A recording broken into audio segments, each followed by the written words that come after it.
নেপাল ও তিব্বত সীমান্ত সংলগ্ন হিমালয় অঞ্চলে আকস্মিক ও ভয়াবহ বন্যায় চরম মানবিক বিপর্যয় দেখা দিয়েছে। শেষ খবর পাওয়া পর্যন্ত ৫৫ জনের মরদেহ উদ্ধারের পাশাপাশি ১০৫ জন ভারতীয় সহ অন্তত ৩৮৪ জন পর্যটক নিখোঁজ রয়েছেন।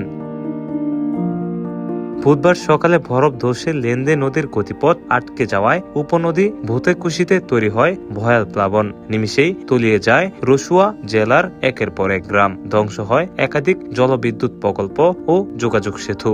নেপাল পর্যটন বোর্ড জানিয়েছে নিখোঁজ ৩৮৪ জনের মধ্যে ২৯১ জন বিদেশি ও ৯৩ জন নেপালি নাগরিক রয়েছেন, যাদের বড় একটি অংশ কৈলাস মানস সরোবরগামী তীর্থযাত্রী। চীন সীমান্তে ভূমিধসে বিচ্ছিন্ন হয়ে পড়েছে সংযোগ সড়ক। নিখোঁজ হয়েছেন ৮ দক্ষিণ কোরীয় কর্মী। পরিস্থিতি নিয়ন্ত্রণে ভারতের পাশাপাশি চীনের কাছে জরুরি উদ্ধার সহায়তা চেয়েছে নেপাল সরকার। তবে বৈরী আবহাওয়া ও পাহাড়ি নদীতে তীব্র স্রোতের কারণে রসুয়ার দুর্ঘটনা কবলিত এলাকায় উদ্ধারকারী হেলিকপ্টার অবতরণ করতে পারছে না। ফলে হতাহতের সংখ্যা আরো বাড়ার তীব্র আশঙ্কা প্রকাশ করেছে স্থানীয় প্রশাসন।